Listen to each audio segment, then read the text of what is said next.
ladies and gentlemen. How y'all doing? How y'all feeling today? Great, good. I just woke up from a good nap. Oh, wow. Okay.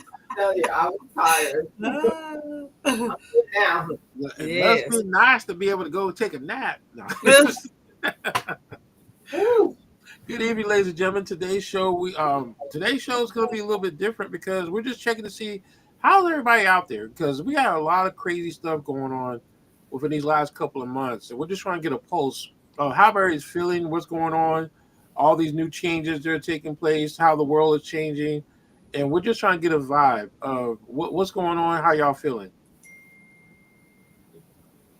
So we'll go ahead and start off always with Marcella. They're gonna start off today. All right, okay, go ahead, Eric. I'm good. Everything's good. But look, I look at it this way. This is my opinion. As long as I'm doing this right here, no matter what the day brings, I can get through it because I'm alive and I got my amigo right next to me, so I'm good. There's nothing that bothers me. I'm good. I just take a deep breath and say, "Hey, babe, look, I'm about to blow the car up. Sit down, take a deep breath, go back out there. You good. As long as I'm breathing, I'm good." Well, what this Snoop Dogg say in that song? As long as you living, you winning. Right. I believe that. And for me, like today, I had to go out today, and I think my smile, like, just make other people feel like life is worth living. So when I'm out, even though we all go through a lot, but like most times when I'm out and I look at other people and I know that people are going through things, it's like I'm very easy to talk to. So I'll speak to someone or we'll hold conversation because I know that we're in a world now where we don't know what's going to go on. You know what I'm saying? So instead of going outside of the world, outside of your house, and having a frown on your face too, because you just probably gonna be part of that number where everybody going through stuff, they don't know, are we gonna be able to eat, pay your bills, have medical insurance, anything like that. Mhm. I think that a good word and a good smile to people out here in the world that'll help them too. So my thing is that long as I can be a positive influence to people and stuff like that, and I can smile. And sometimes some days when we don't even might not feel like smiling or even talking, we can be that light to somebody else's darkness. So like I said, my home is my peace, but when I have to step outside my home, I do check my environment. I do look around. I do look at I'm at the stoplight and I look to the left, to the right, and I see, and it's just so much going on. So I think that me just having a positive um, vibe about myself, it can help other people that's actually going through stuff. So I think me just smiling and having conversations and trying to see how everybody else is doing, I think that'll change some of the things that's going around. Okay. Tish? I'll say for me, I'm good. I just sometimes the consumption of everything that's happening, I have to make sure that I'm constantly checking in on not only with myself but those around me. Um, because I always want to make sure, like Marcella said, that you present yourself in a way that you can help others. So, but I think that sometimes we forget to coach ourselves first. So, I've been doing a lot more self-care, um, drilling back down hot and heavy on, my stretching, my workouts, that type of stuff as well, so that I can make sure I keep my physical health good too. Because I've seen a lot of people deteriorating physically that I didn't think was sick or was having issues or whatever. So I think that that's something too, just to be mindful of. To hey, are you okay? Just check in. So I have been checking in more with friends and family because I'm tell you, I was talking to Marcella earlier, and I was like, you one trip to the grocery store can spiral you into a different headspace. 'Cause Right. this stuff is, when I'm asking, are you okay? I'm talking from that perspective because it's a lot to consume Right. when a dollar is not move, hardly going anywhere now, or when you see, your money dwindling just to get citizens. that didn't used to cost this much before. It's an astronomical price difference in a lot of stuff. Right. Just as simple as checking on each other from that perspective, I think it's going to become more important moving forward. And see that so you hit me with the grocery thing because I'll tell you I wanted to cry. I went in there to get some bread and it said $3.83 for a loaf of bread. I was like, okay, look, that was just the regular. So I said, where's that non-name bread? Went and go got the Walmart version. It was $1.87. I was like, man. I said, let me go figure out how to make my own bread because You might as well. I mean I'm like the prices. I remember back in the day you can get a loaf of bread for almost $1. Mm-hmm. And now like everything that you used to be able to get for $1, you might as well multiply that times 2 now because even sodas back in the day, y'all remember we can get a soda for 50 cents. Mm-hmm. Yeah. And now when you talking about almost close to $3 for a bottle just of soda, which of course we're going to be drinking them anyways, but Right. Buy you a Soda Stream.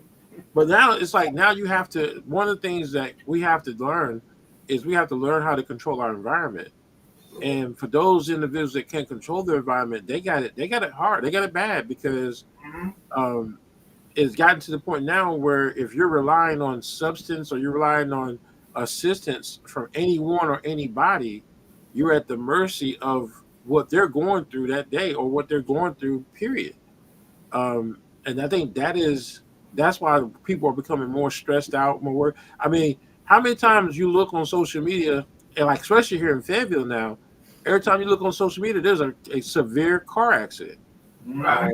I mean, last week we had 2 cars flip over. Then it seems like every day there's a major car accident. We got to the point now where like there's someone getting killed almost every weekend, or about 2 people. I think we had 3 shootings this weekend. Crime has increased. Yeah. So crime is getting bad. Prices are going up. I'm telling you, look, it's like the Marvin Gaye song "Inner City Blues." It's just like it's a snapshot because if you ever get a chance, go look at the video and then look at what's going on today. And it kind of like it's crazy. This is stuff that was going back in the 70s, and here it is. We're like repeating history. Right. We're going through it all over again, but this time we're doing it because of bad leadership. Right. And I think that people are in, like a lot of people too, are in a rut, and then they have the mindset of peace as well. Because I think it was one day this weekend. It wasn't the weekend. I was driving, and it was hardly nobody on the streets. And that was when we was together. And I said that's the first because it's like, where is everybody at? And I think that people are more and more now. They're just staying at home because, like you said, even if it's not us having a bad day, it's other people having a bad day because of the fact that, like you said, it's more road rage. It's more, like you said, people that feel like that because I'm going through something and I'm gonna take it out on everybody else. Right. Like you said, going into the grocery stores, people now are putting stuff in the buggies and just walking out the store and don't care if they get caught and stuff like that. It's just a lot going on. And so I told my husband, I said, when you look around now and I said, you see that like Fayetteville, like the streets are not even busy like they usually be during the weekdays. It's something everybody just started to be in that slump to where they feel like it's better for us to be home because it's just so much out here going on. And now when people are backed up in the corner to where they feel like they don't have resources to do the things they need to do, they're gonna start now. You're gonna see people going to try to start robbing you more at gunpoint. You know what I'm saying? Like carjacking might start up again in certain areas. Like it's not really that bad here, but I'm just saying. It's just a lot. So I think that, we all just trying to, we knew what was going to happen, but we still trying to grasp the straws because of the fact that it is happening. So now everybody's trying to figure out like, what is my next step? So my thing is that, like I said, if I don't have to go outside of my home, then I'm inside of my home now, and that's where a lot of people are at now. They just don't want to be bothered with a whole lot of things that's going on in the world. So, And I think that's one of the things we have to understand is that back in the days, we see our society is deteriorating. And when I say it's deteriorating, I was having a conversation with somebody earlier. We had all these mental institutions, and I was just saying the state of North Carolina. We had all these mental institutions to where they were more helpful for a lot. Like right now, we have so many mental health crisis situations going on. That is, I mean, and it's the young people. It's not most of the time. It's always the mid-age person or something. But now we're talking about young people between the ages of 15 to 19 are having these major mental crises, and we have no resources in place. And one of the things that we're doing now is we're putting more money into all the wrong things. Right. Instead of us focusing on structures and buildings to handle some of these things, is that okay? We're just going to pay somebody and hope they do the right thing. And so now people are making money off of people's misery and poverty. Right. Yes. And we're hearing about it all the time. We're hearing about these scams. Because like now, I mean, you have to be like once upon a time before, like let's go back 20 years ago, we didn't have all these scams. Like now, everything you touch is a scam. Everything. So it's like no matter which way you go, you could be home, you could be on social media. It's like you're under attack all the time. And if you're not mentally strong, it's easy for you to fall into a mental crisis. And so that's why I asked the question, I think it was like 1 or 2 days ago. What are we doing out here with all the stuff going on, what's taking place? It's like, what are we doing? What are we doing to take care? It's like, here it is now, we have the homeless population. Oh my gosh, it's growing quickly. It's not just 1, 2, we're talking about 10 to 12 people, families at a time. And then we're wondering, why are these children having these rages when they go to school? It's a domino effect, and we're not doing anything to really fix it. I mean, it looks like it. We're like people like to go in these meetings and highlight them, and yes, they throw all their 5,000 titles out there of who it is, but then okay, what are you really doing? Right. I mean, you just look at our local government. I'm looking at a lot of people that throw out their titles, but their titles mean nothing because they're not doing anything to support their title. Right. Because right now, I know one of the biggest things I'm upset, the more I look into it, is if the county would have done their job 10 years ago, we wouldn't have all these problems that we're having now in our community. Right. And I think that's where it doesn't matter who the president is now. What did you do back when he wasn't in office? And that's one of the things, because like right now, the mental effect is okay. Now we have a larger population of people becoming homeless, not because they're on substance or drugs or crime. It's because the bill goes up. Oh, we're going to raise up your lease to where, okay, yeah, you was paying $500. You've been living here for 15 years for $500. But you know what?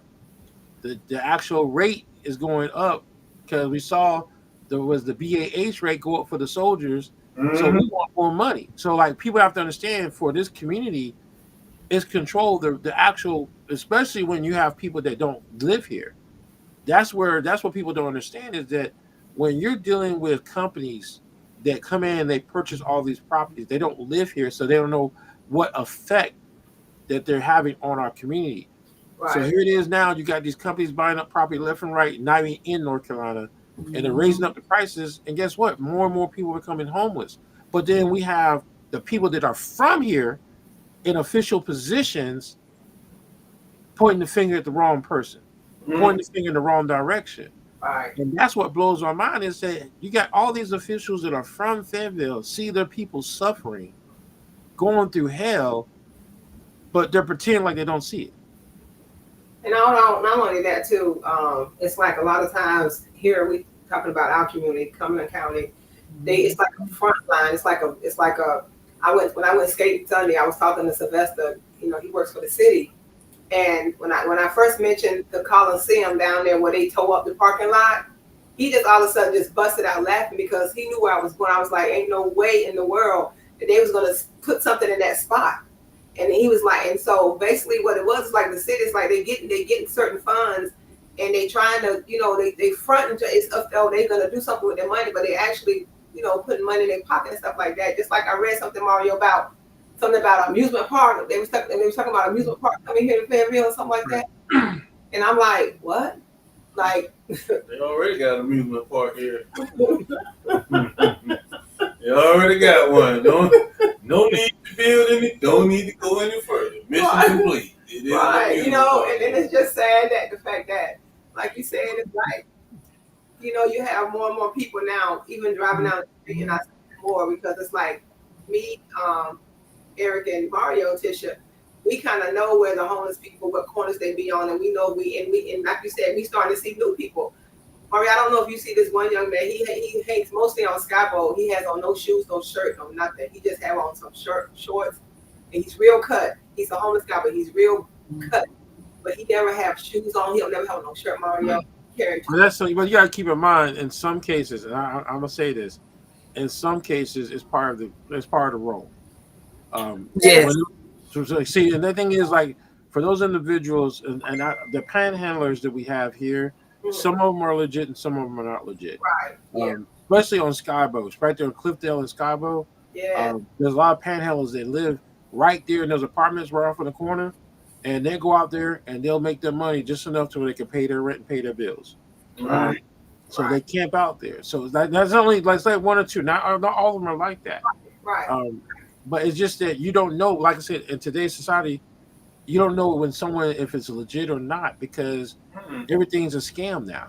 So you don't know what's really going on. And I think most of the time, what I've learned, I sat one time and I saw this person that was, I'm not gonna mention the name, but it's connected to a nonprofit. And he went up and he talked to the person and was giving them advice on how they can get help to get better. Well, they didn't want to hear the advice. They want to do it their way. They wanted to do it. They wanted to sit there and make their money asking for people to give them money. But that's the problem we have in our society. Nobody's trying to do the right thing. Everybody's trying to do it their way. And when they do it their way, most of the time it's not going to be the right way. Right. And I think that to me is where we're at. Is that I've sat back and we can sit back and tell somebody, okay, all you have to do is go to the Day Resource Center and they're going to give you $1 million. They ain't going to go. Even though I said they're going to give you $1 million, they will not go because that means they have to put forth effort to go down there and do it. And that's the thing is I've had people that refuse to go to the Day Resource Center for 2-3 months. And then when they finally go, they get the help that they need. Like, dang, I should have came here 2 months ago. Right. So to me, our society is like our society has changed in the worstest way because we're now everybody's trying to make $1 off of everybody. I mean, to me, it's like if you look our area, and it's like not just our area, but if you look across the board, like you go up and down the East Coast, and you hear about people getting like, okay, they got their house was destroyed by a hurricane, and you still got somebody trying to scam them. Mm-hmm. I mean, it's gotten that bad to where people are taking advantage of it in your worstest moment. Here it is. You got people taking advantage of the homeless population. I don't know how many times I've heard so many situations where you're going after the most vulnerable, and we're not doing anything to protect them. Right.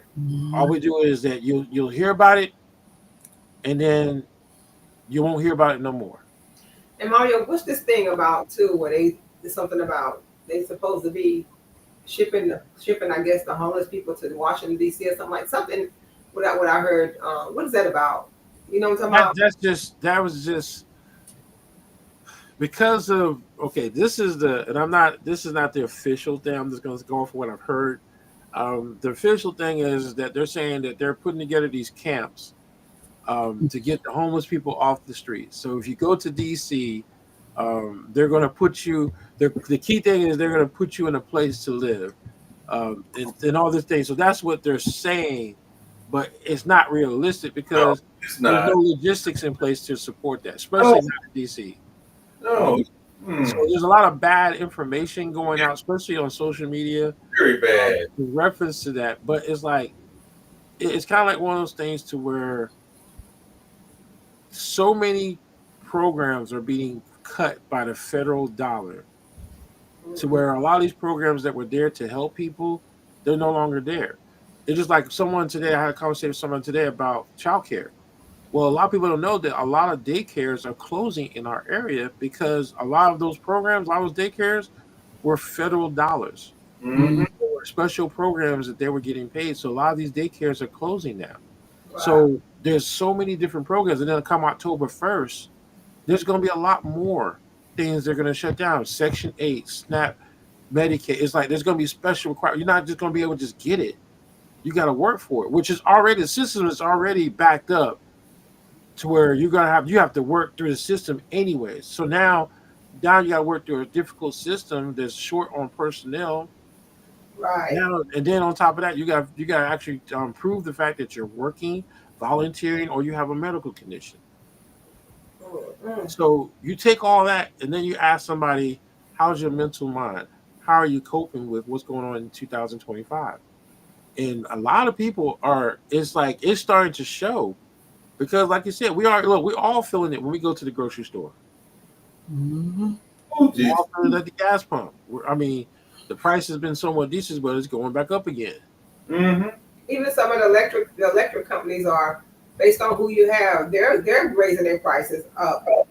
Like PwC is one place that I think God Every year.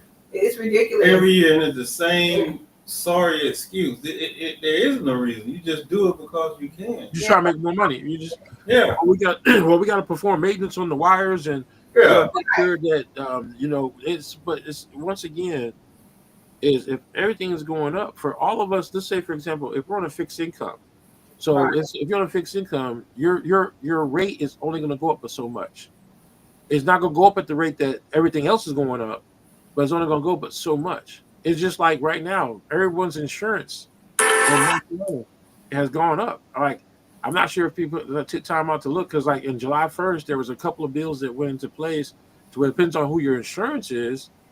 You're paying maybe $30 to $70 more for your insurance, for your car insurance. And if you have a home, it's even going up for your home insurance. So everything is going up, and it gets to the point where some people can't keep up with that because the paycheck's still the same. Right.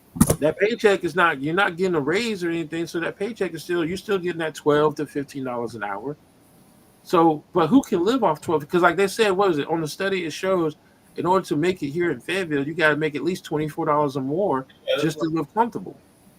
That's so sad. $20 an hour or more just to live comfortable here in Fayetteville.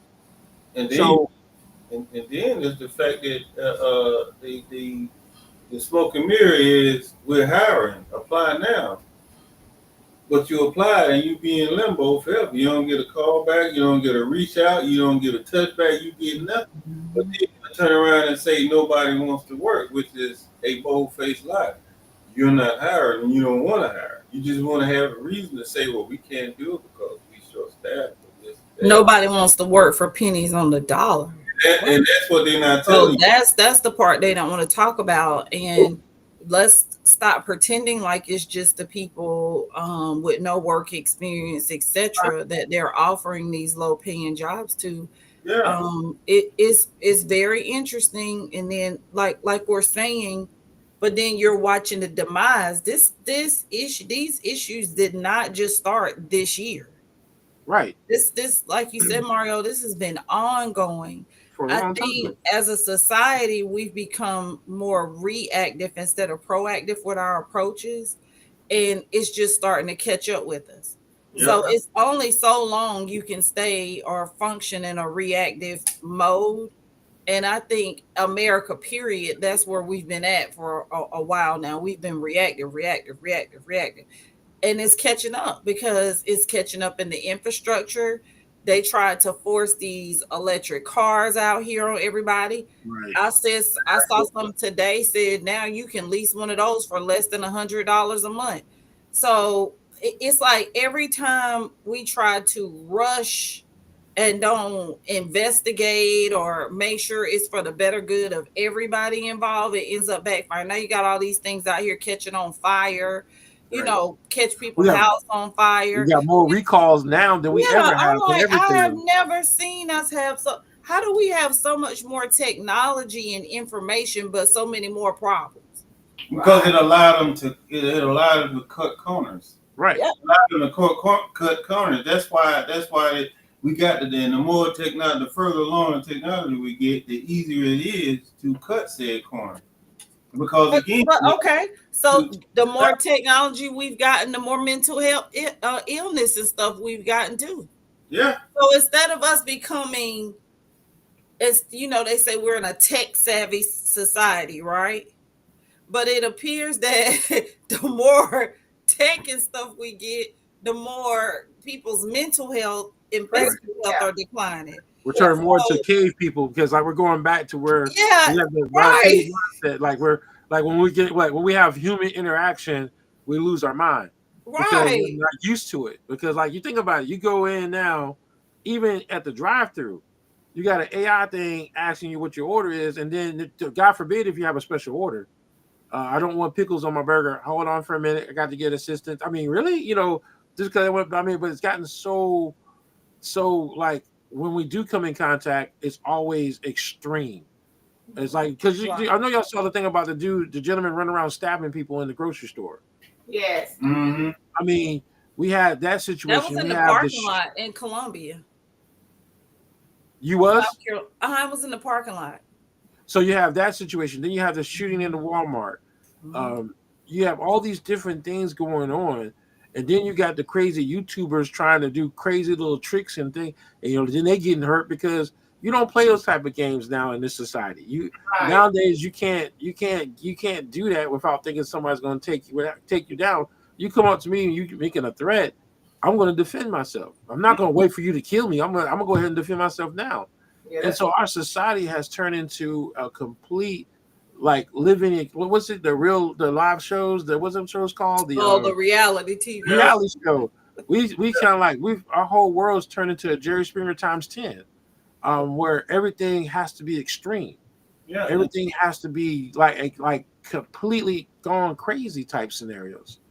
And even now, one of the things now we're paying more attention because, like, you think about it, everything is going up, and we see our taxpayer dollars getting wasted. Mm-hmm. When we sit back and we see, okay, wait a minute, hold up, why are we paying somebody else's legal fees, and it has nothing to do with us, but you're taking taxpayer money to pay for their legal fees? What's that all about? So it's like, so now we're paying more close attention because guess what? We got cameras everywhere. We got technology that's able to be see how this money being spent. Where's this money going to? I made a point a couple of months, like 2 months ago, where they said, okay, they give $1.6 million out here to these nonprofits, but then look at where we're at. Look at how many families got help and support that we were helping. Look at how many families out here struggling. Last week we had 8 families. I'm tracking 8. I know someone said they had 11 that became homeless last week. I'm looking at we had 1,027 people go looking for help and services, but out of that 1,027, 825 of them didn't have a job or any income coming in. So how can you think you're going to get help if you have no income? And that's got to be the most mentally challenging thing ever, is to just sit back and think, if you had no income coming in, what type of mental mindset would you have if you had no money? Yeah, but also too, like you said, the ones that don't have any income, some of the ones are qualified to work. A lot of them are, but then when they go in and let's say try to get a job, they tell them that they don't have the credentials or they don't have the experience or that type of stuff. So that puts them back in the same place where they were when they was trying to go in there and try to get a job.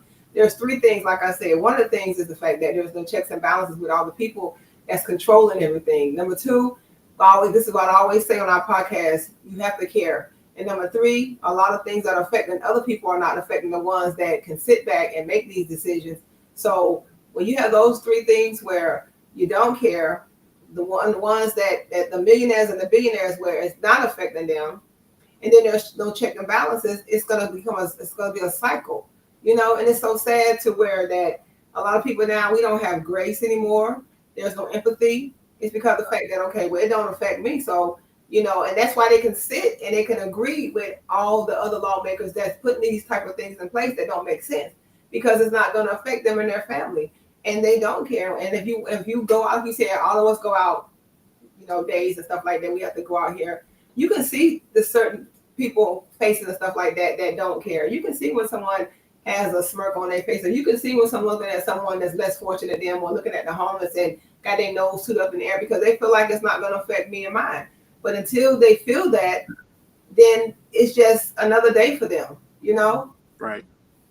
And I think that's where we have to understand is that, like, if you had to put yourself, and this is where we forget, like, don't forget where you came from. That's the biggest thing now. A lot of people, they like completely forgot where they came from. Yes. That plays into that role to where is like, if you nominate, let's go to the election process. Right. If you nominate me to come in and to help everyone in the community, I'm gonna help everyone in the community. The first one I'm gonna focus on is we always focus on the weakest link. Always. We always look at what they need first before we start helping anybody. Why am I going to go help this person over here that has a full-time job making $100,000 a year, where this person down here is only making pretty much only $12,000 a year, but got 3 kids to take care of?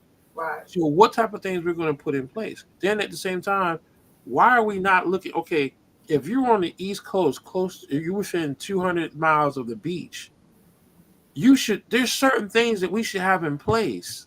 Mm-hmm. For just the weather part. Let's not even talk about the homeless thing, but just the emergency thing. Here it is. We're supposed to be one of the largest. What I think we're like number 6. I think largest one, but yet we do not have an emergency shelter. Mm-mm. Money was given to them. $1 million was given for us to build a. I mean, this was like 10 years ago. So then we go back and we look at the same people that had the opportunity to do better for our community are the same ones in office. Because it's those 3 things that I just said. They don't Right. care. There's no checks and balances, and then they feel like it don't per se affect them. It affects them, but it not to a point to where it affect other people that, like you said, that make $12,000 a year, $20,000 a year, $30,000 a year. So those 3 things, they don't have those 3 things. There's no empathy. There's no grace anymore. So therefore, like you said, that's why, even going back down, like when they put them building that Coliseum downtown, we knew that was, I'm like, where in the world, Tisha, you would come down here and just see the spot that they were supposed to put that there. You was like, ain't no way in the world that if someone's going to fit in that spot. But see, what they're doing is, and this is one of the things, like, even they're like, you got some officials that are going to Utah. I think it's Utah. I might be wrong. I know it's Utah. They're going out. I think it's Utah. They're going out because what they're looking at is they're looking at the modules from different cities.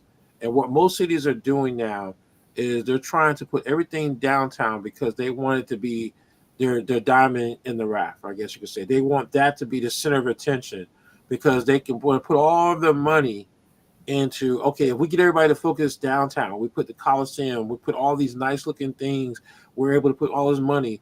They can care less what's going out in the community because all they see is downtown. So when they come in, they're looking for that money. They're trying to make money off the city. So what they're doing is a lot of, and I sit back and I watch a lot of the work sessions that they're doing and some of the things they're going at the county and city level. And the focus point is to bring in more money by putting stuff downtown and building up downtown versus going across the community. And I think that's the problem is the mindset of a person in a government official position is to bring in revenue. Right. To me, it is wrong because that's not every place is not designed that way. Mm-mm. Every place is not built that way. Fayetteville has been, when you're dealing with a military town, and we're talking about the largest military installation in the United States, or I should say in the world, is right here. Mm-hmm. And yet we're not benefited from it. Nope. That lets you know that there's some serious dots that haven't been dotted, no T's have been crossed, because you look at, there's no way in the world we have this much poverty in our community, and yet we have the largest military installation right next door. We're not benefiting because now whatever happened, wherever it took place, it seems like military is moving away from Fayetteville. They're moving more towards Southern Pines, Pinehurst, Cameron. They're moving more towards that way. So what happens? But even though we're still taking a direct hit because guess what? That BAH, how much does that E1 get? That E1 is getting what, close to $1,700. Who else out here's got $1,700 for housing? So that's why I say so. The housing market is based on the military, and we're not doing anything. Well, yeah, we need more affordable housing. Okay, we get all that, but we need more jobs. We need to bring in more interest, and that's what they're trying to do. Is they're trying to make the city attractive to bring in bigger clientele, but at the same time, they're not doing it right.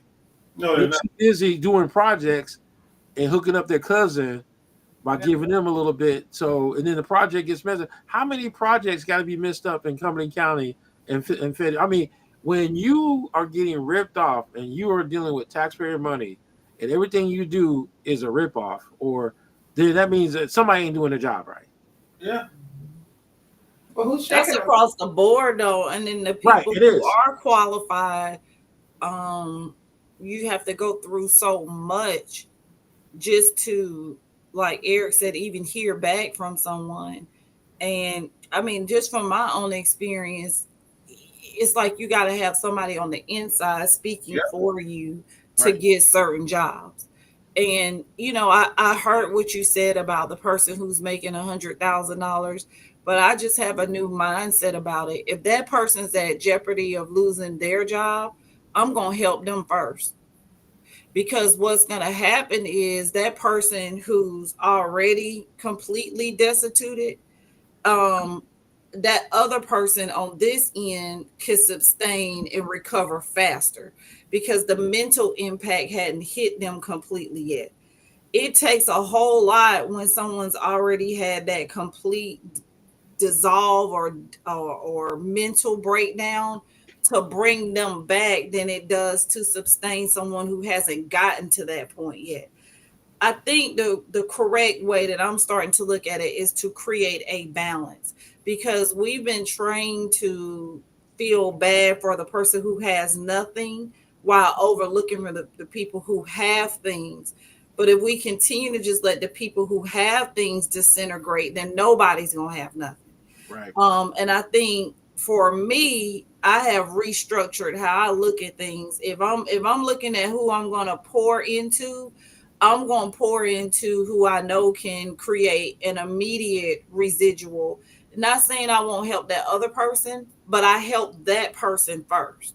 Right. Because that way I don't have an issue. This person is going to get back on their feet and they're going to be able to pour faster. My resources going to someone who's already at rock bottom. Not saying I wouldn't help them, but I used to have the mindset, or have been groomed to have the mindset to that's where I pour at first.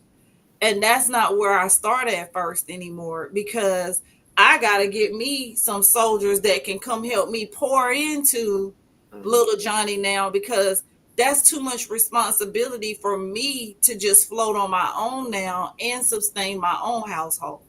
So I think that as we're helping, we need to look at how we're helping. Are we really helping? Are we enabling?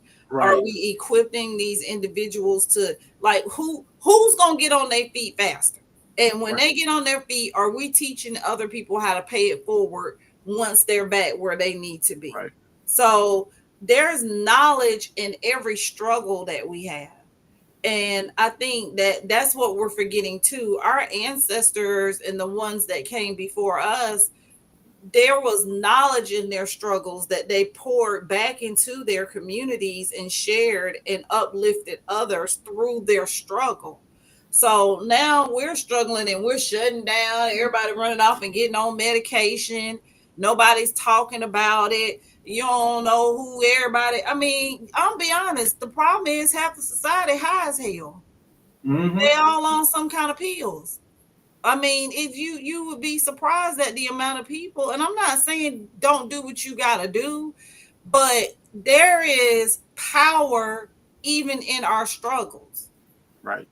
The struggle does not have to be where we just shut down and we forget to lift ourselves up or to lift each other up. I think that's the issue, and everybody want to lie and get on the social media and these platforms and make it like their life is perfect. And people are competing with imaginary lifestyles, crap that don't even really exist because everybody run around lying. I mean, it is, I tell people all the time, I'm the most private public person you'll ever meet because what you see is not what you know with me. I show you what I want you to know. Right. Okay. So, but I don't lie. I don't show you lies either. Okay. What I'm finding is instead of using social media as a positive platform, we are manipulating it to create lives that do not even exist. Fantasy. Yeah, fantasies. Because our platforms, the platforms that we're, our platforms are misguided, misleading. Yes. Time instead of truthful and right. Hey, this is what I just had to do. When you were talking about not having a paycheck, shucks. Right now, I haven't had a paycheck since July 12th. And what is it? August. But see, that's one of the things that we have to teach is how to manage that. But guess what? In the meantime, I was out here doing everything I done. You use. That's why I'm gonna tell you now. In this current society, you have to have multiple streams of income. You have to be. Yep. The key thing is to create things that produce residual income for you.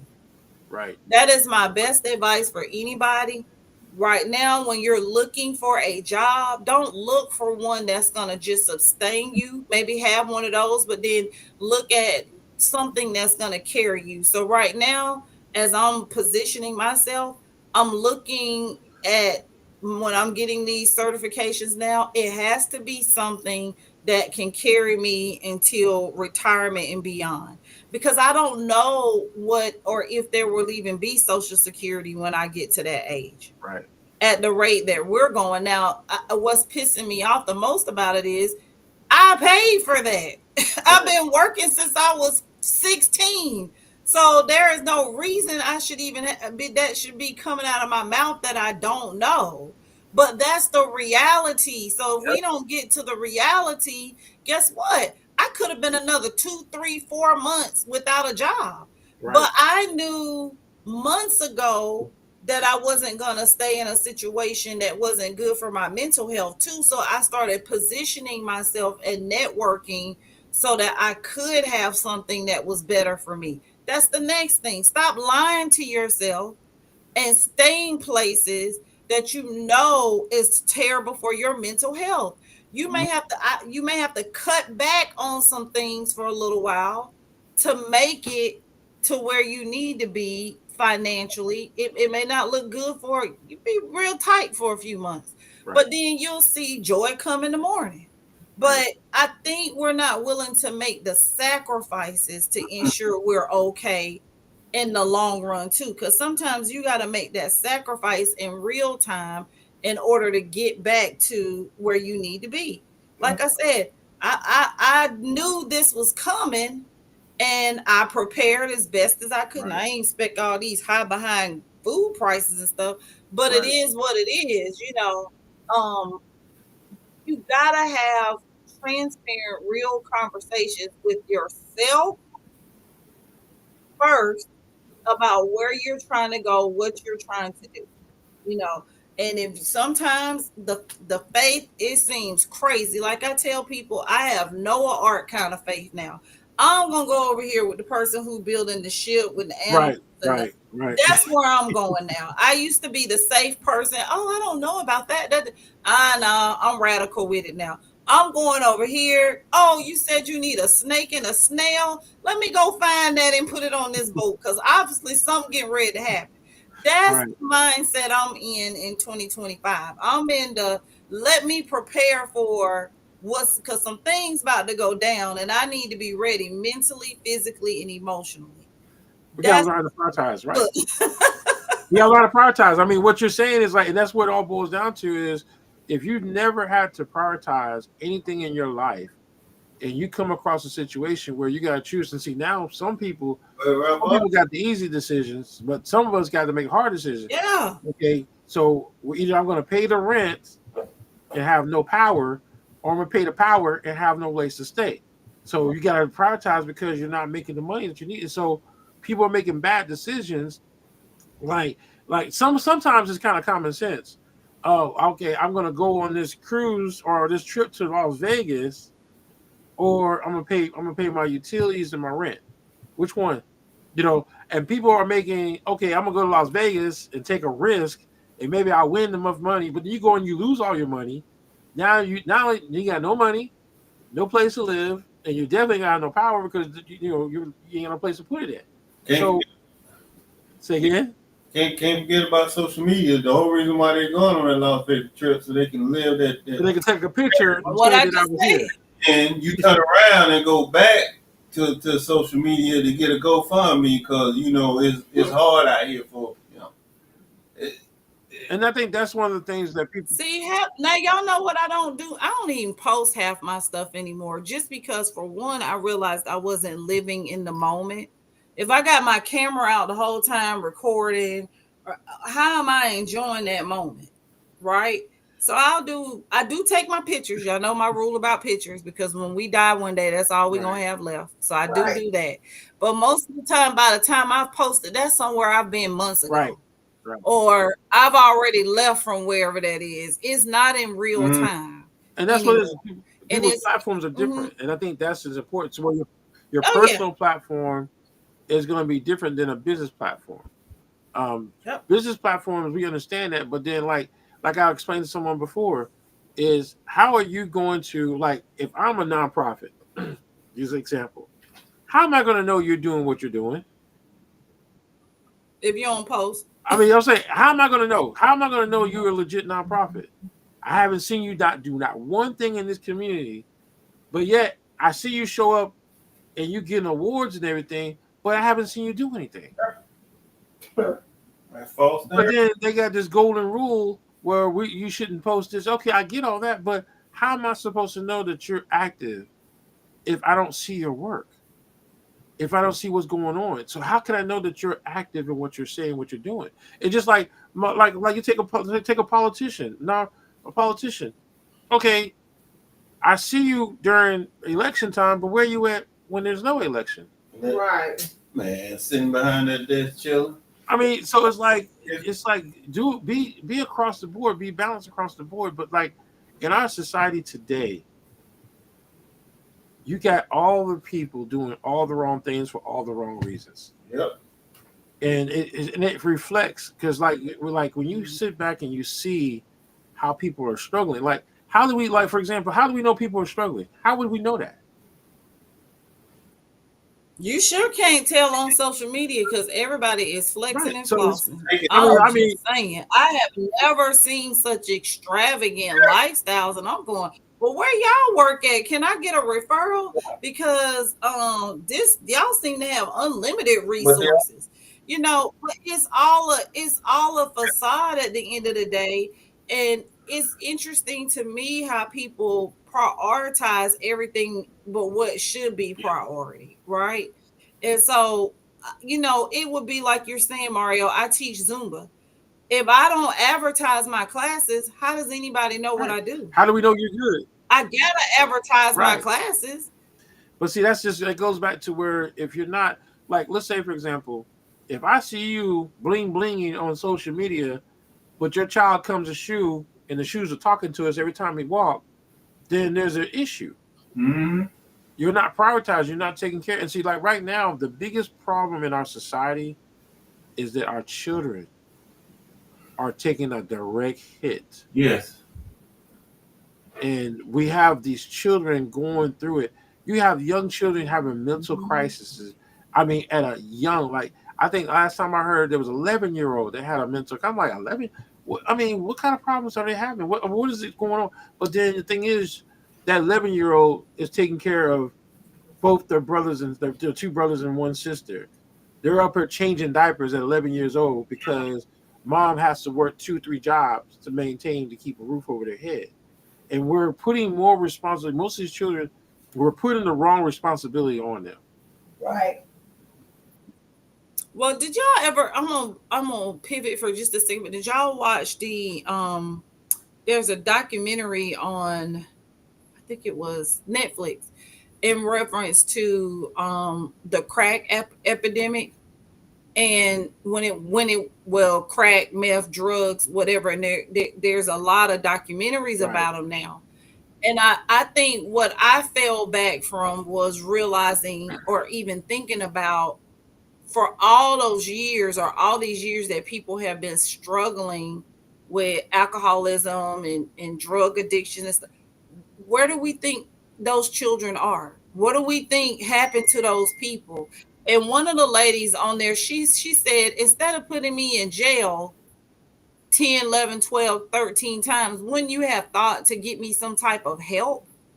So when you were just talking about the mental health institutions, and then I'm just thinking about those documentaries that I've watched recently, these children are going to have issues because who's parenting them? If their parent is high and passed out or in jail or wherever, whatever's going on. And then so the other part, like I said earlier, I said it jokingly, but you have so many people addicted to prescription medications. So it's so much going on with the children that they don't even stand a chance, because what we consider to be stable, it is almost non-existent now. Right. It's more of the norm for someone not to spend time with their children than it is for somebody who does. They want to label you as a helicopter mom, or you're too much. You got to give your child some freedom and all this stuff. But then when they out here and they wilding out, then you ain't parenting. Listen, everybody needs to stay in their own lane when it comes to that, because you got to let people know what they need for their households to thrive too. But it's like, if you're not doing it the way other people think you should do it, then it's something wrong. But if we keep doing the same thing over and over again, isn't that the definition of insanity? Right. And then expecting a different result. That's the other reason we're seeing all of this, like you're saying, the kids.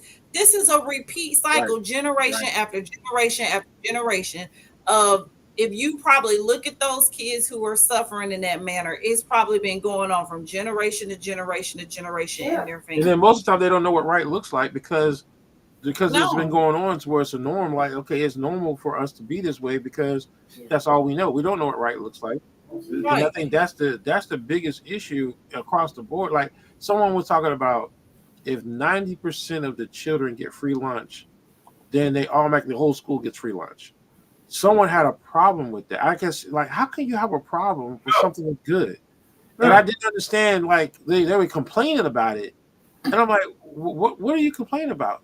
Then I asked, where do your kids go to school? I don't have any kids. Why? So what like, what? Like, it doesn't make sense. The world today makes a problem when there's no problem. You're complaining about something, but yet it doesn't affect you.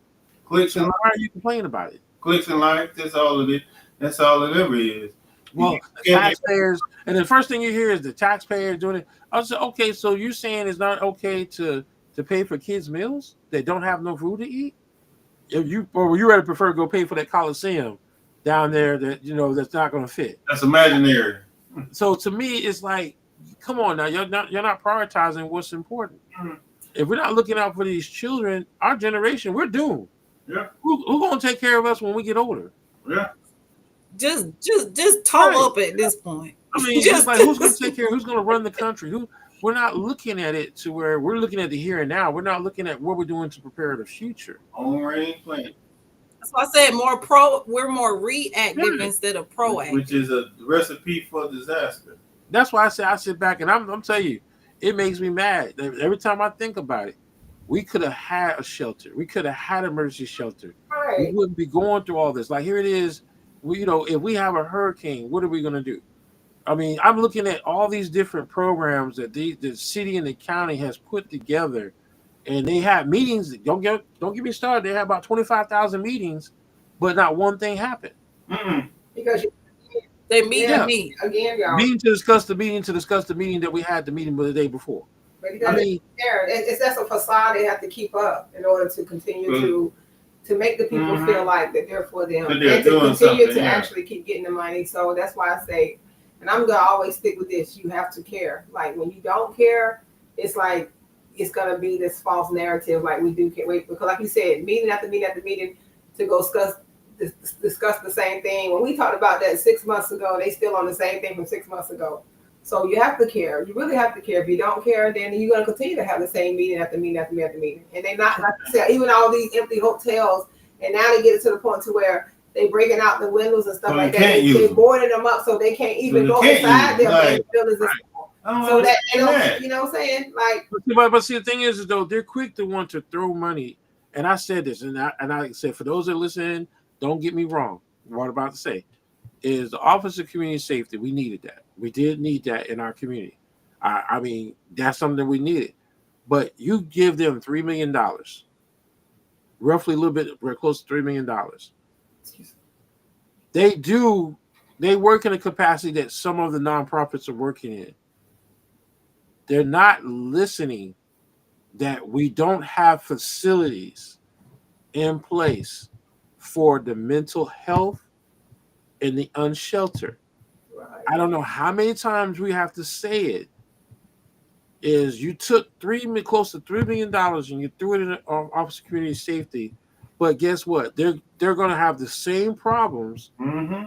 All the other nonprofits runners that we have no facility. Like, okay, we're going to go in and a 17-year-old has a mental crisis. Where are we going to put him at? What facility we're going to send him to? We're going to send him to Cape Fear and let them do what? And then all I want to do is give them medication.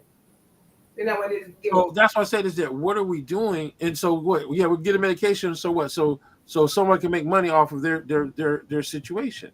Right. So here we go again. So then if I'm poor and I don't have Medicaid, I don't have any wizards, so then I'm going to pay for it. You don't have the proper facilities, and that's the thing is that I can't. That's the part for the last 2 years I can't understand is we're consistently giving nonprofits, organizations, all this money, but then guess what? They come right back to the thing. We don't have any housing. We have no facility. We have no shelter. So, like right now, we had 20 families that needed help. They had the money, rapid refund to put them into place, but guess what? We couldn't find a place. So it's like you're putting money in places. You're putting money in all the wrong places, in all the wrong place. I mean, it's like I can't stress that. So it's like, okay, so what would have happened if we would have built that facility 10 years ago? Would the Salvation Army still be open? Yes, because the Salvation Army would have been ran down as bad as it was. You can't just keep running on one. Like if I had to wear the same shoes every day and I go run 5 miles every day in them same shoes, what's going to happen to them shoes? They're going to tear up. So it's like you can't expect a shelter to be the solution to everything in the community and think it's not going to get torn down. You had the opportunity. I'll go back.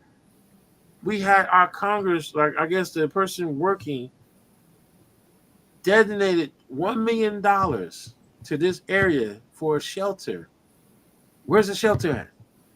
Oh, well, we took the funding and we decided to do this and this and so forth. But now here it is. We don't have a shelter. So now we have all these homeless families out here. We got no solution for them.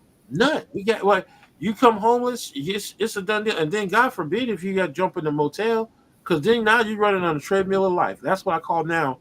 When you get evicted and you got to go live in a motel, it's like the treadmill because you're consistently trying to find ways to pay just from you can't pay nothing else. You can't pay no other bills. You can't pay your car.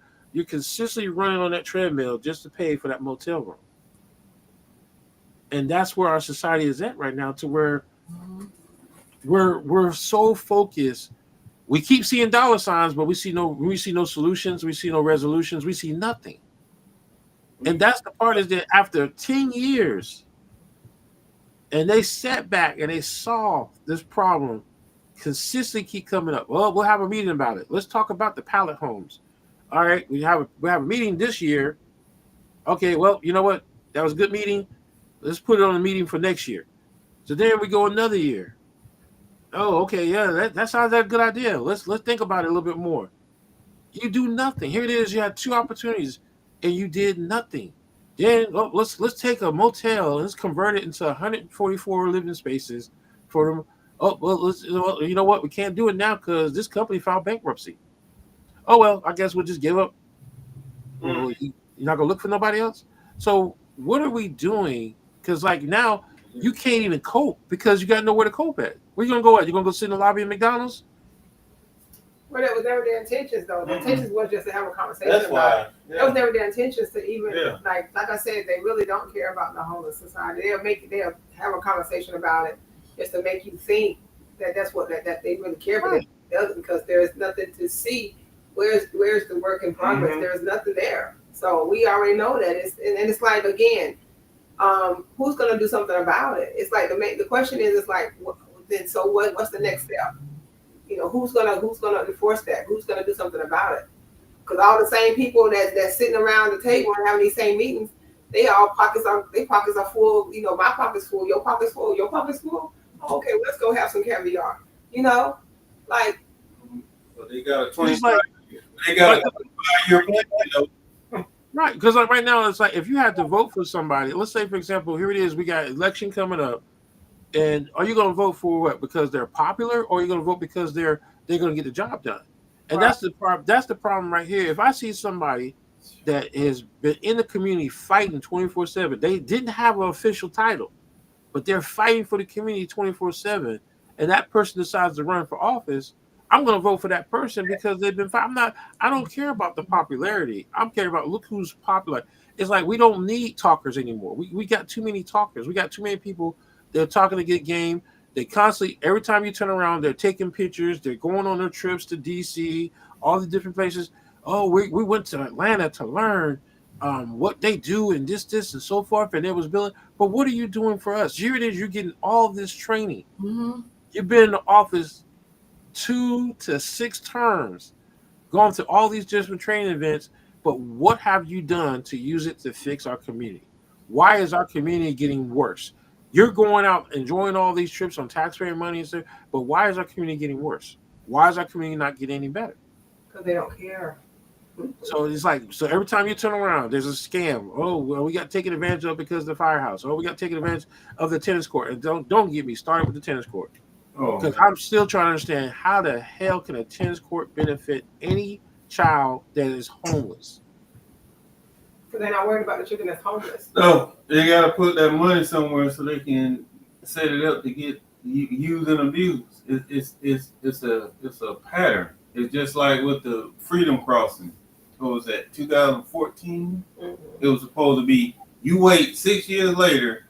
No, 2021, 2022. Say COVID is not going to move forward. Okay, so what happened to the 7 years, 6, 7 years in the process when you said you was going to do it? COVID didn't happen in 2020. You've been doing this since 2014. Okay, then you said, "Oh, we're gonna redo the Coliseum. It's too expensive to renovate the one we got now. We're gonna build a new one. But where you gonna put it? We're gonna put it in front of the courthouse. You mean the place where there's no parking now, and you gonna dig up the parking lot to try to put a Coliseum there? Roughly about the same size as the one you got now. That don't make no sense. Boom, it's gone. But you sure make sure everybody know that that's a 25-year plan, which was the dumbest thing ever. Who cares? That didn't even need to be said. When are you gonna stand up and do right? See, the biggest problem with society now is there is no grace. People are thinking that, you give me grace, but I don't have to give you grace. I'm gonna keep going this way. You keep on doing the right thing, and I'm gonna keep doing what I want to do. But just make sure you got grace for me. I ain't gonna have grace for you. But you gonna have grace for me. And that's where it's all done. There's no grace for the homeless. There's no grace for the mental health issue that we're having now. It's all about money. And if you don't have no money, you are not part of the conversation. Uh-uh. And what kills me though is then when they give you the money to fix the problem, you don't use it. Use it for something else. Yes. That's the part that kills me is that here it is. We have a system set up that tracks the need for the homeless people. We get federal dollars to come in here just to do that, but then we use it for all the wrong things. Yeah, and you got nothing to show for it. Check. There you go again. Checks and balances. So that's why I said that when they stretch stuff out and they talk about they got a 10-year plan, a 25-year plan, a 50-year plan. Okay, that just gives them more way to cover up the money that they're misusing. That's all it is. That's all it That's is. all it is. It's a cover up. So like here it is, 10 years from now, we still ain't got no shelter. So okay, so so right now, we got people right now that they're living because now we don't have a shelter in our community. They have to go find a tent. Like you got people now, they're not asking for a motel, they're asking for a tent now. That's how bad things have got because they know nobody can afford to give them money for a motel. So they're asking, all we're trying to do is get a tent. Yeah. And they can't put you in a hotel. They took all the doors off of it and broke out the windows. Like, what sense does that make? You got the real estate to do something. The one that's right off of 95 and what's that street? Mountain. The one at the corner. Why not do we passed by that thing a couple weeks ago. All the doors are taken off, all the windows are broken out. Well, you can use that. Well, you can look, you go out there in Cedar Creek. You see it's a lot worse out there in Cedar Creek. Because like I said, the way our society is changing is like if you look throughout Fayetteville, Murchison Road, Bragg Boulevard, Skybo, look how many buildings are empty. Look at all the commercial buildings that are empty right now. Okay?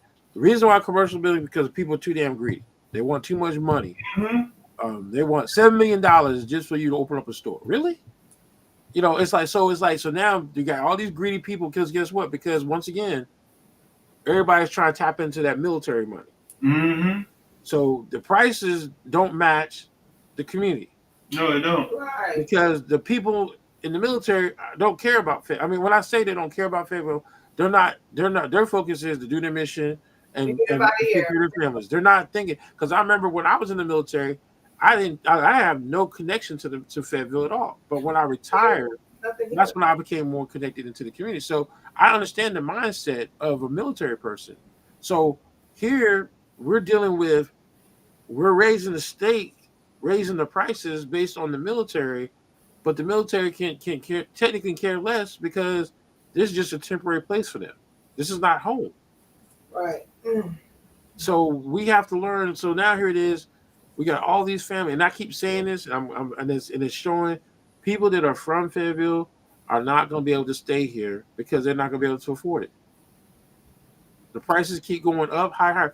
I mean, a single wide trailer going for $1,300 a month. Oh, A single wide trailer going for $1,300 a month. You walk in, you see the sky, and you see the ground, but you're paying $1,300 a month. Wow. Not the sky and the ground. Where else will you find a place where you're going to pay $1,300 for a single wide trailer?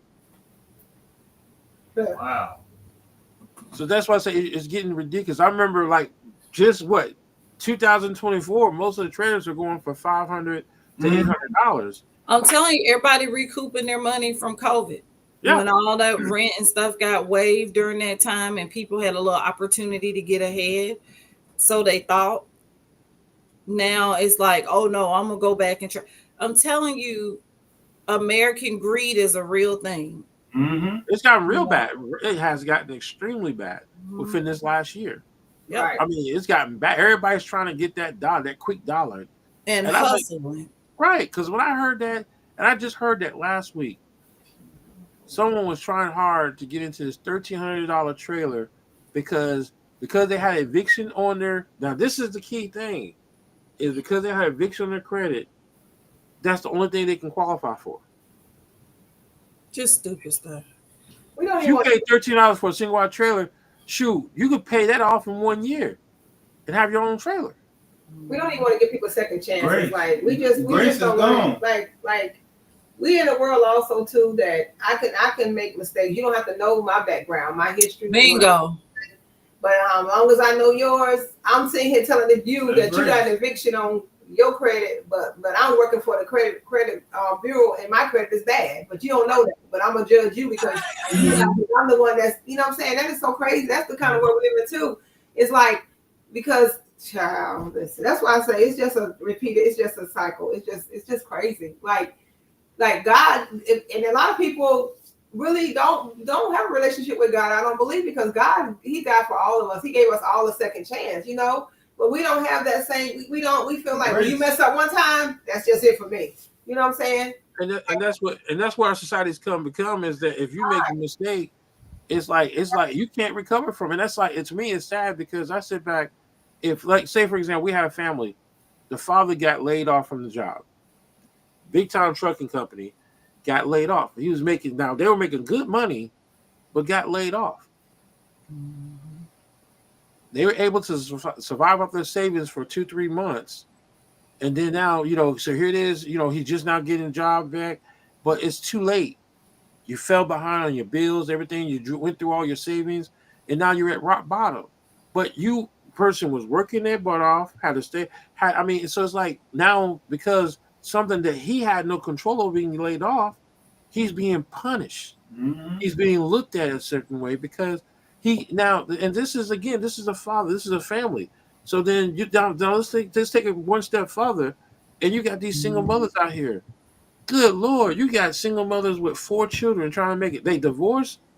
They were married. They got a divorce. The husband was worthless, didn't do nothing, and they got divorced from him. And so they're out here struggling. Husband nowhere to be found, or ex-husband nowhere to be found. No child support, nothing, but out here trying to make it work. And they are being punished because they married the wrong person. They didn't know they married the wrong person. They had to spend years with them before they found out that they were all jacked up. But they're being punished because of something that they couldn't control. And that's our society is that I'm looking and then what kills me is when you get a person that's in a government position that's supposed to be the chairperson of the homeless shelter and mental health, and you come in and you put a category title to make it sound like all homeless people are drug addicts, all homeless people are criminals. You can't do that. No, you can't. And as a leader, we shouldn't do that. But that's what's been getting done though for years now, and it's stereotypical for that to be the case, and then it's like a smoke and mirrors. Because if we would have back in the 80s taken the time to educate people about what the real problem was, which was a lack of knowledge about the fundamentals, instead of trying to make it seem like everybody was on drugs and everybody was an addict. Now that's the truth, but it wasn't the truth back then. We could have changed the narrative back then, and we chose to paint or create the narrative that's the reality now. That's what I'm saying. It's like y'all, just like they spoke all of this negativity into existence, and then now we got a chokehold in society where people really they're not able to get out of the situation. It's like rinse and repeat. But the power of the tongue, like you just said a few minutes, you talked it into existence, and people don't understand the power of the tongue is probably the most powerful weapon on this earth. Is what you speak, you bring into existence. If you speak negative, things are going to be negative. You speak positive, things are going to be positive. But we have had so many people that want to make people numb to a certain category, a certain person, a certain race, to where when something happens, they just want to say, no, that's typical. They're trying to make us numb to it. It's just like violence. Yes. We as a society, we have become so numb to violence to where, you know what? Like here in Fayetteville, it's starting to become a norm now. Oh, someone got killed again this weekend. Or where it happened at such that, okay.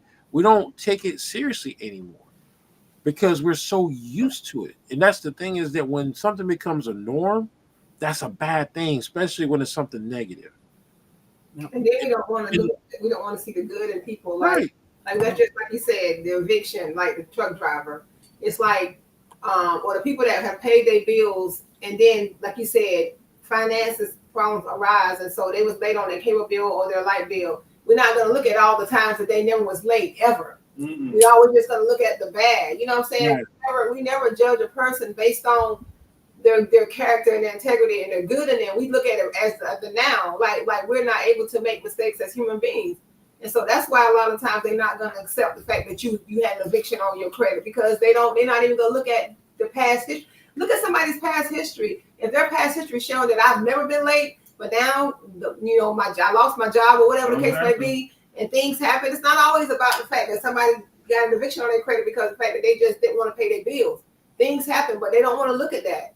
It's all like, no, well, you got an eviction. That's all, you know. And then you have these people that's in positions to where that they don't care because of the fact that they not going through it.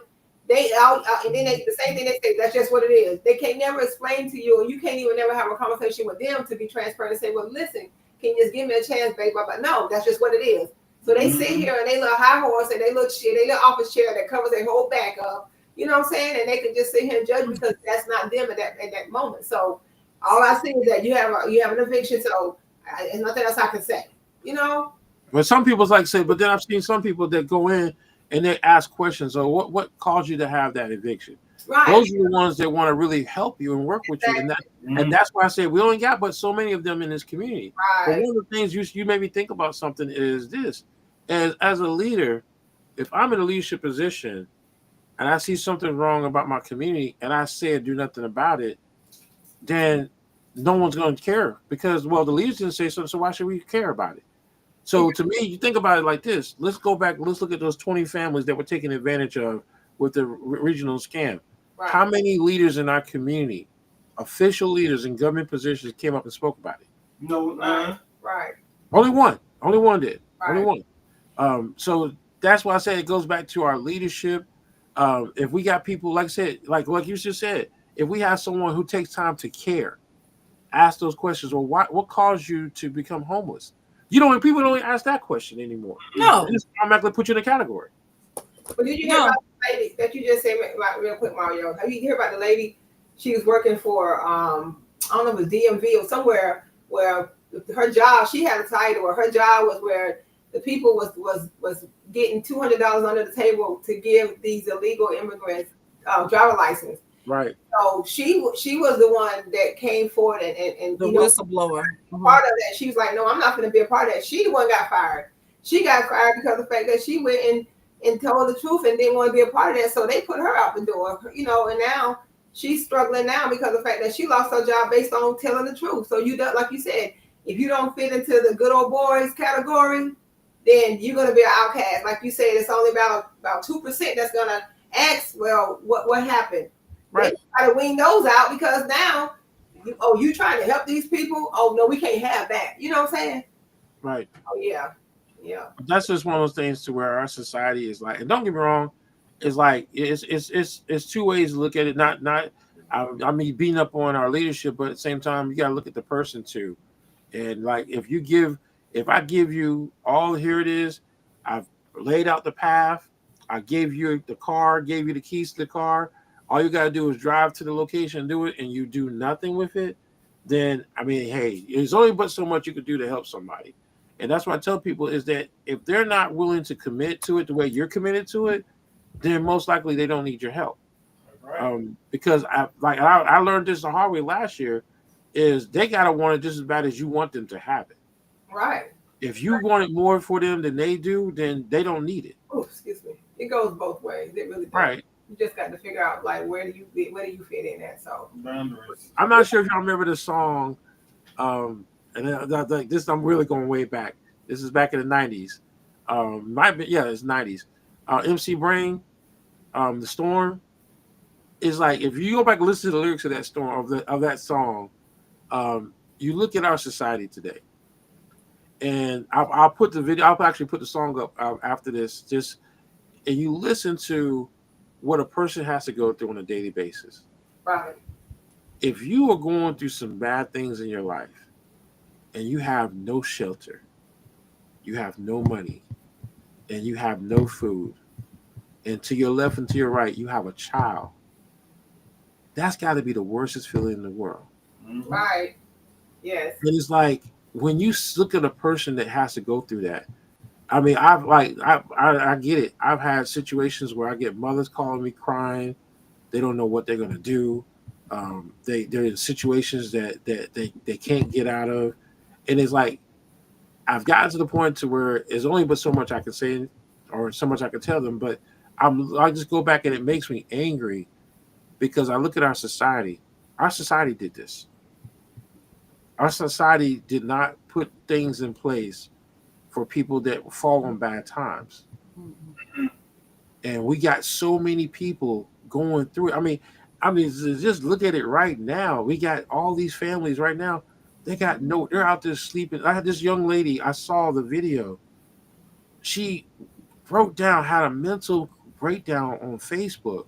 Posted the video. She was in Burger King. She posted the video in Burger King, and she went off somewhere.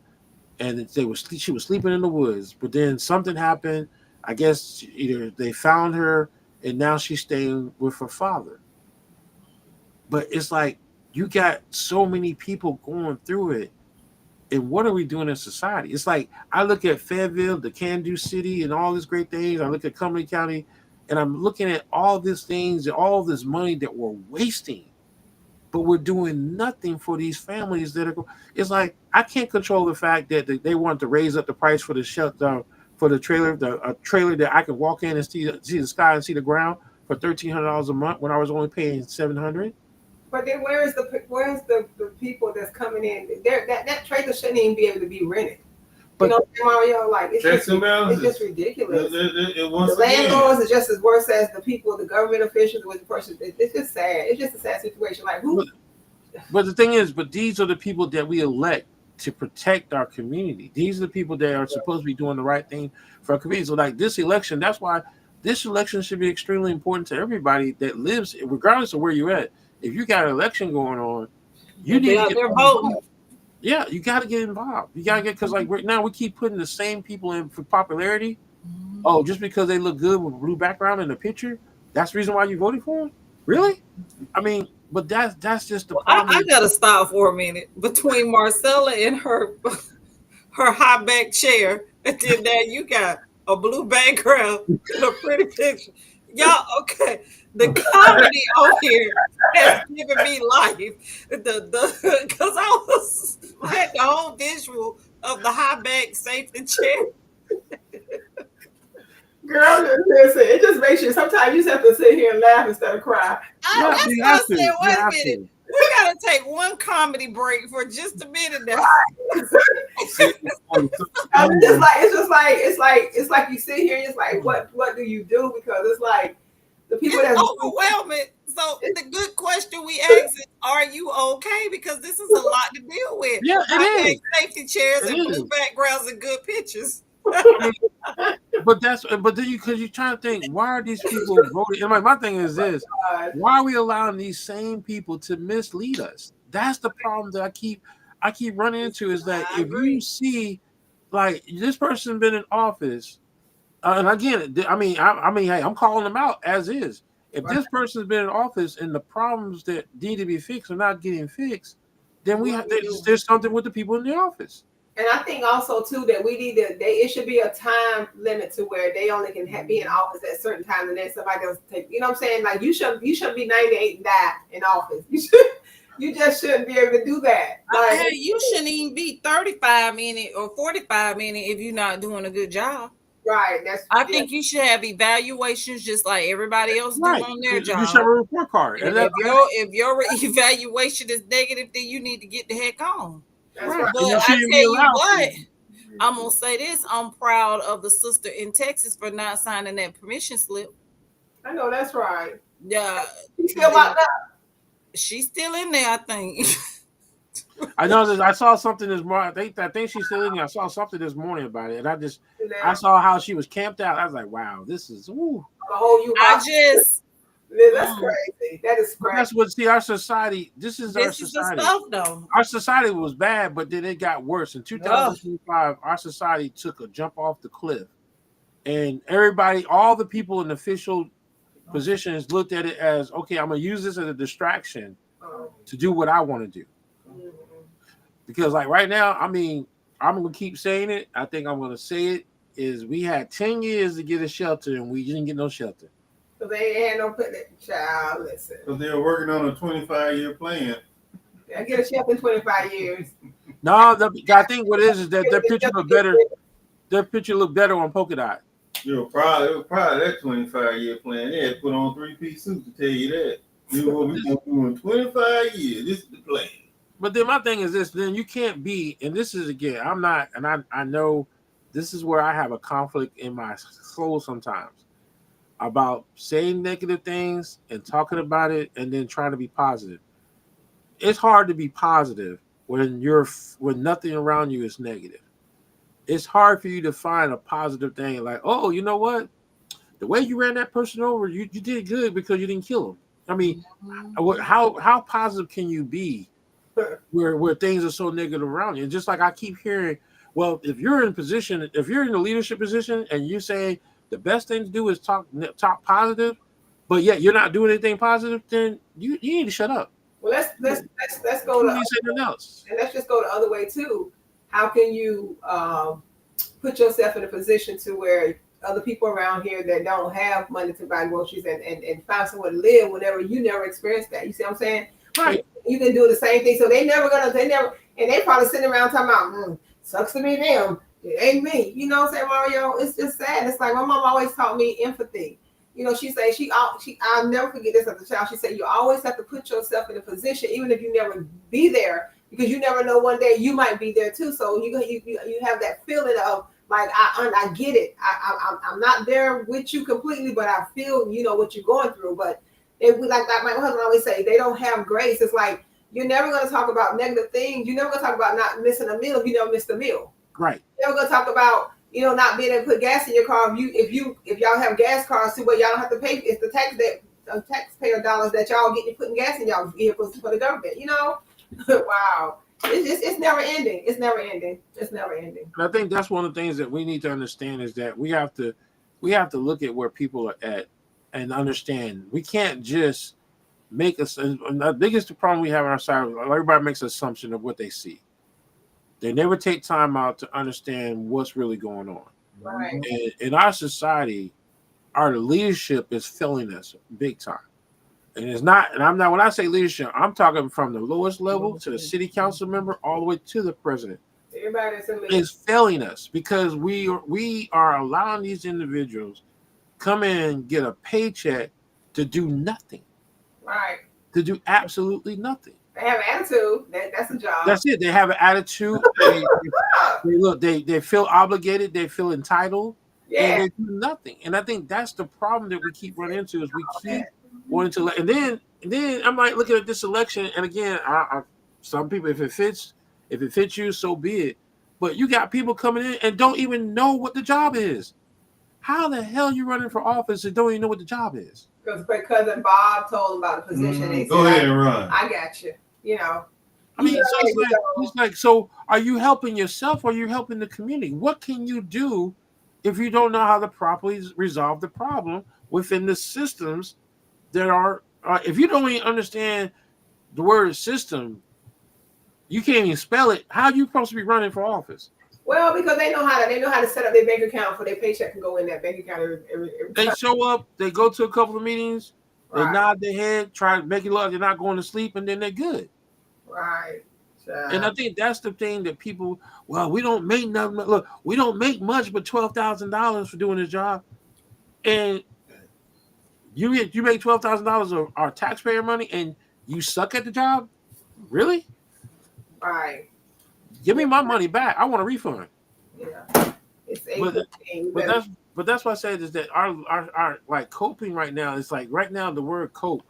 We can't cope. Like right now, look at our situation, right? We have a roof over our head and we're financially, I ain't gonna say stable, but we're financially able to deal with things. And look at what we're struggling with. And now you take all the stuff we have away and now give it to a single person with children and then look at what they're coping with. Look at what they're dealing with. It's just like I've heard within these last 90 days, I've heard so many people, single mothers crying because they can't figure it out because they are trying their hardest to get it done and there's no one there to help them. All right. And then the children become emotionally, psychologically, verbally abused because the mother's in a position where her back is against the wall. Right. Don't know how to deal with it. So now when the children are crying because they can't eat, the children are crying because they have nowhere to go, and she takes her disappointment, like her failure within herself, out on the children. So it's a never-ending cycle. It's just sad. It really is. So. And see to me, it's like I sit back. You can't like it's like I look back and I see certain things that go on in our community. It's like okay, yeah, we're going to have 50,000 going back to school events, but yet we're not doing anything to really help them. Right. We're giving them all the school supplies, everything, but the thing they really need help with is shelter. Yeah. But don't get me wrong, it's okay to help people and do those great things, but it's like, are we really helping them? Help them in a way to where it's gonna be long term. Like for instance, like instead of if you only have $20 to your name, and instead of you going to McDonald's and trying to get your number 6, go try to take that $20 and maybe go to the Dollar Tree and get your loaf of bread and pack a lunch meat. And even though you know what I'm saying, I look at it that way. It's like long term because that McDonald's is gonna run off real quick. But if you have bread and lunch meat in the refrigerator, you can make you a sandwich when you're hungry tomorrow. Or you can make you a sandwich when you're hungry. You know what I'm saying? So yeah, I look at things like that. So we have to think long term. So yeah. But we got to do something. I said we can't do. My thing is like people out here, they're doing stuff for the community, and people getting awards, they're getting pats on the backs and everything. You know what? I can care less about all that stuff because my thing is this: anytime we have a homeless family in the streets, no one should be getting any damn thing. Right.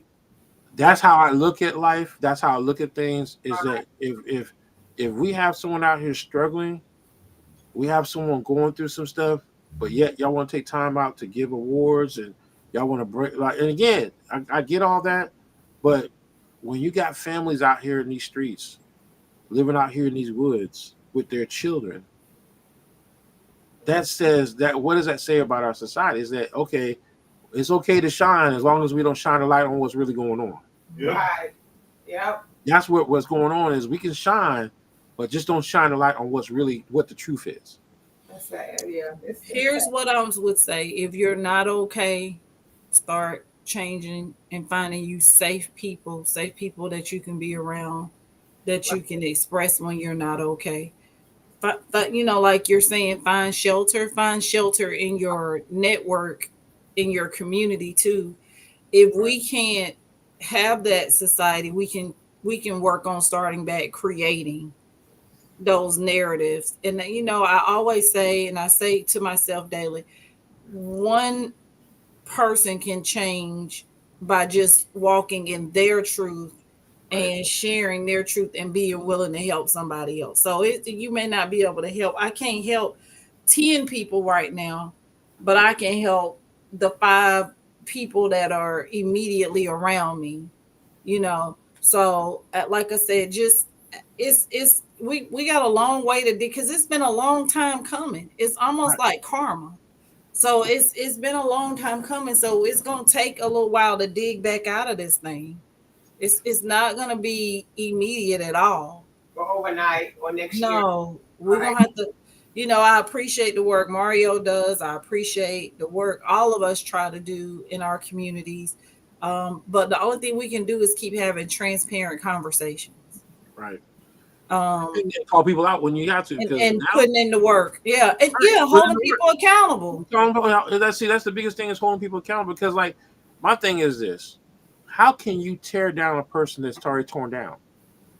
Right. That's bad. Right, okay, here it is. You want to come up with an ordinance to where you can't put up a tent within the city limits. That's so crazy. Ooh, Jesus. That ain't but at the same what's time, the resolution? What did you? Okay, we can't put up the tent, but where are they going? Right. You can't sleep in nobody. You can't go nowhere else because like there is no shelter. But we're gonna put up an ordinance, or there is an ordinance in place to where you can't put up a tent in the city limits. Well, I can't believe y'all don't have a shelter on public party. Public process. I can't believe y'all don't have a shelter no more. That's the craziest crap. Child Fayetteville is off the chain, and I'm ready to just leave the chain. It's just like now because like what it is like they like the ordinance they want to put to where they technically what they're trying to do is they're trying to get it to where downtown they don't want to see no homeless people downtown. Of course, that's what they're trying to do.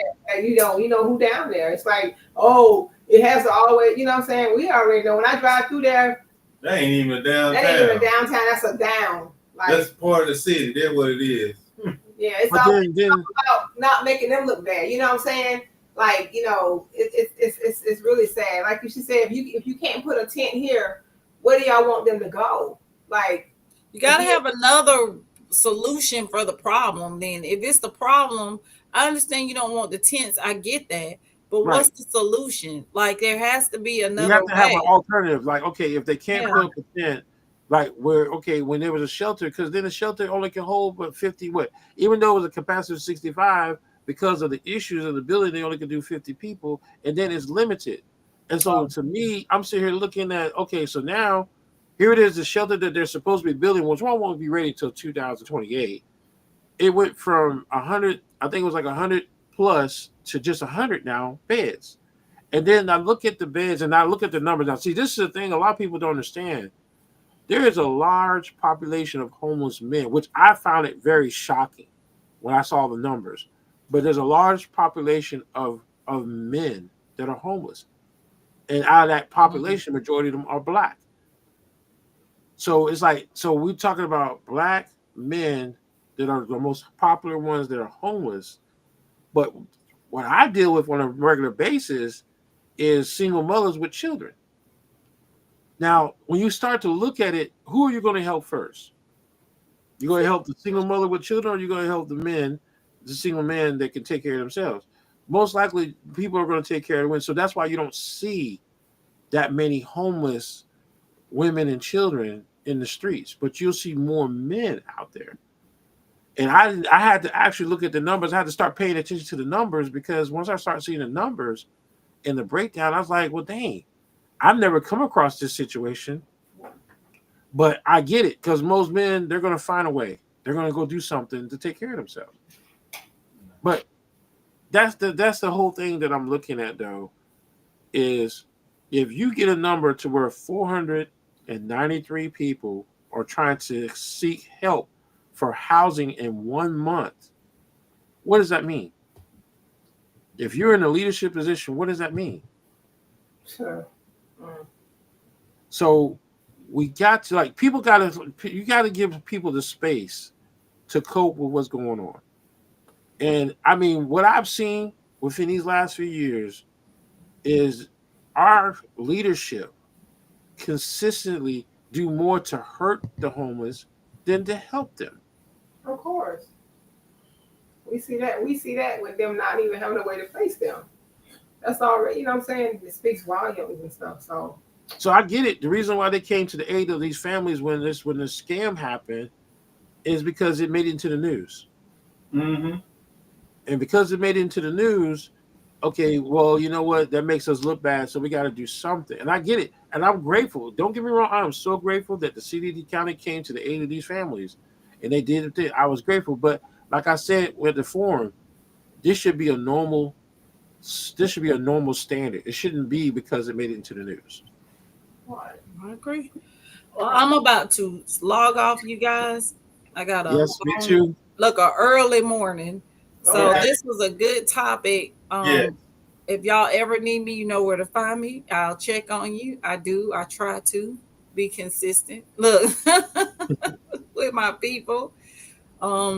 If y'all need somebody, if you're listening to this, you're not alone. We're all out here figuring it out every day. I feel like we in the Squid Games. That's what, do you know what? And I was about to say that. That's where it started to go. It's going to start to turn into that here soon. Oh my God. Give So, another year. Give another year. if we're not careful, yep.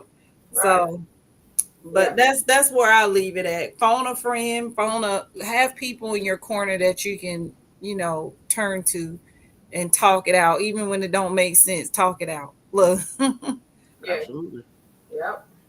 So, Marcella, Eric, what's your final words before we get out of here? Just be the light in someone's darkness.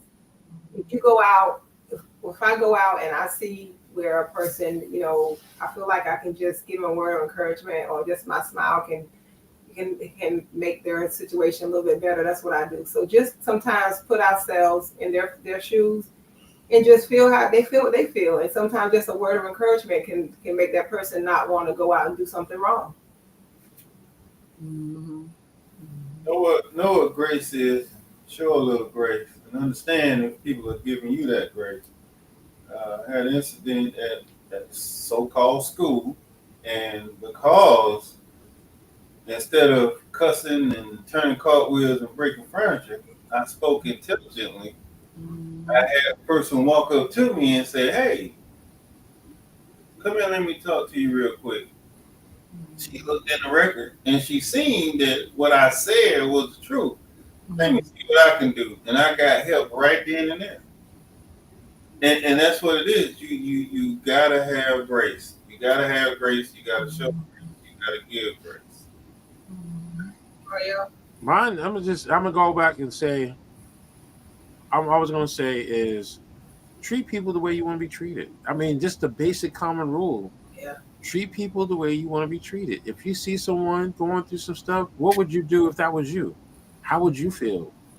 Think about that. And I think that's what it is that people, they sit back and they see things and they just like, oh, thank God that's not me. But no, don't look at it that way. Look at it to where, yeah, you could say that, but at the same time, how would you want to be treated if you saw yourself in this situation? Right.